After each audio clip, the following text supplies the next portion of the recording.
Je me suis gouré de porte.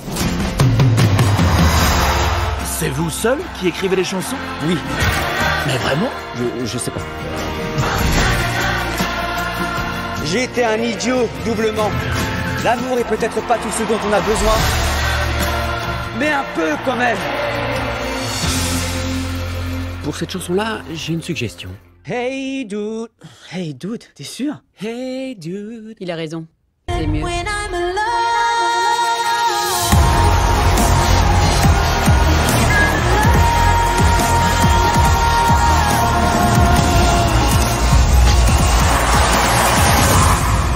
Pourquoi moi?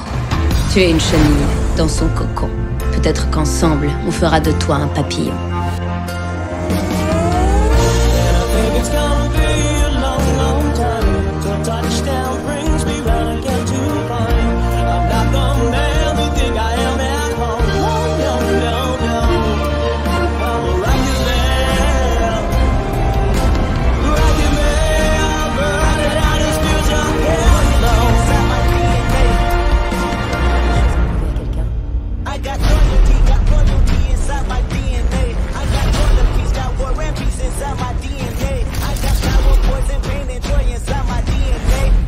Je veux réécrire l'histoire.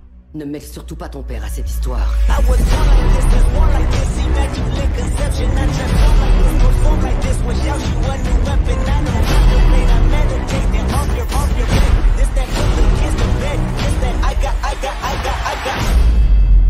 Ça en a peut-être pas l'air pour l'instant, mais c'est plus qu'un simple combat.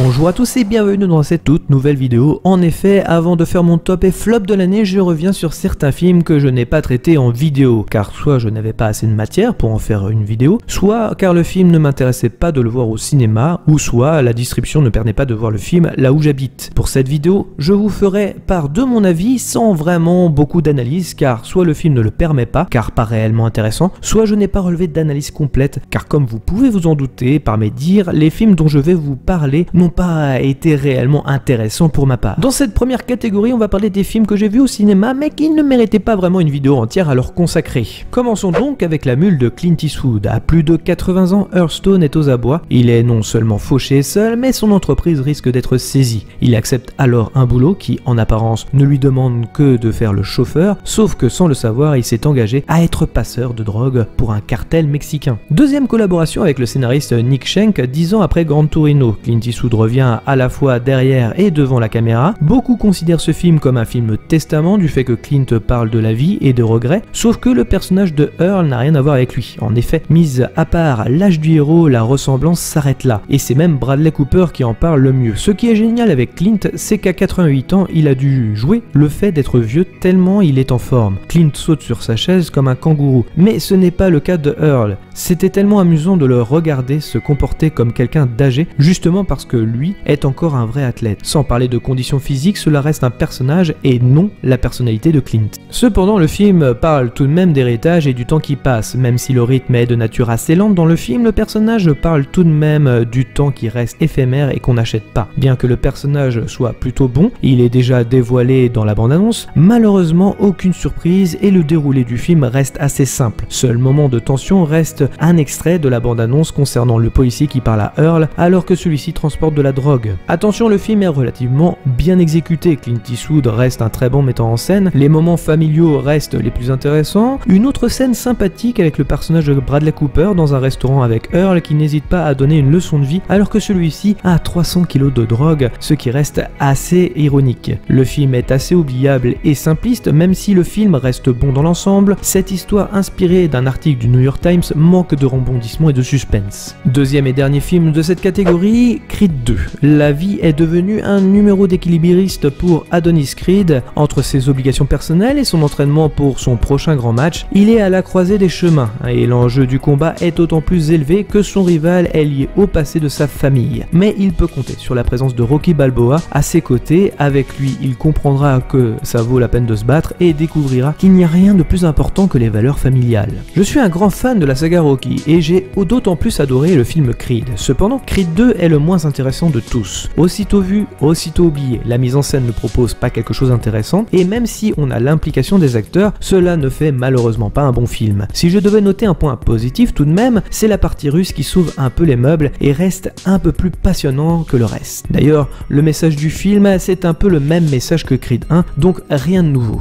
Deuxième catégorie, les films de super-héros que je n'avais pas envie d'aller voir au cinéma. Et le premier film est un film DC Comics, à savoir Shazam. On a tous un super-héros qui sommeille au fond de soi. Il faut un peu de magie pour le réveiller. Pour Billy Batson, un gamin débrouillard de 14 ans placé dans une famille d'accueil, il suffit de crier Shazam pour se transformer en super-héros. Pas grand chose à dire sur ce film, DC s'enfonce progressivement dans la facilité marvelienne et s'en cache même plus. Effets spéciaux approximatifs avec des situations parodique, je déconseille le film aux plus de 7 ans. Au-delà de l'âge de raison, je conseille plutôt de trier vos chaussettes, ce qui sera beaucoup plus passionnant. Deuxième et dernier film de cette catégorie, Spider-Man Far Far Home. L'araignée sympa du quartier décide de rejoindre ses meilleurs amis, Ned, MJ et le reste de la bande pour des vacances en Europe. Cependant, le projet de Peter de laisser son costume de super-héros derrière lui pendant quelques semaines est rapidement compromis quand il accepte à contre-cœur d'aider Nick Fury à découvrir le mystère de plusieurs attaques de créatures qui ravagent le continent.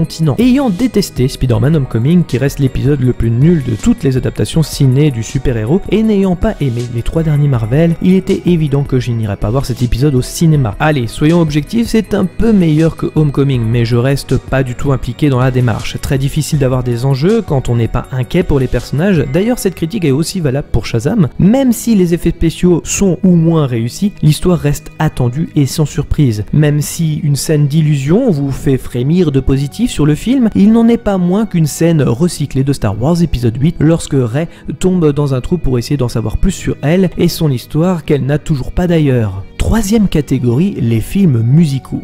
Et on commence avec cette catégorie avec le dernier Danny Boyle, Yesterday. Jack Malik est un auteur-compositeur-interprète en galère dont les rêves sont en train de sombrer dans la mer qui borde le petit village où il habite en Angleterre. En dépit des encouragements d'Ellie, sa meilleure amie d'enfance qui n'a jamais cessé de croire en lui. Après un accident avec un bus pendant une étrange panne d'électricité, Jack se réveille dans un monde où il découvre que les Beatles n'ont jamais existé, ce qui va le mettre face à un sérieux cas de conscience. J'adore Danny Boyle, j'adore son travail, sa mise en scène et son étude de plan. La raison pour laquelle je n'ai pas pu voir le film au cinéma, c'est malheureusement que le film était mal distribué et ne passait pas dans les ciné près de chez moi. Mais aimant le réalisateur, j'ai corrigé mon erreur. Malheureusement, le film est pas top. Le scénario déjà vu, sans être réellement poussé dans son message, il en ressort une comédie romantique classique et ennuyante. Même si la bande-son est réussie, en même temps avec les Beatles ce n'est pas très difficile, le film est également oubliable. On est loin du génie des 2 films Trainspotting par exemple, Slumdog Millionnaire, Sunshine ou encore 28 jours plus tard, en espérant que Danny Boyle revienne plus inventif la prochaine fois.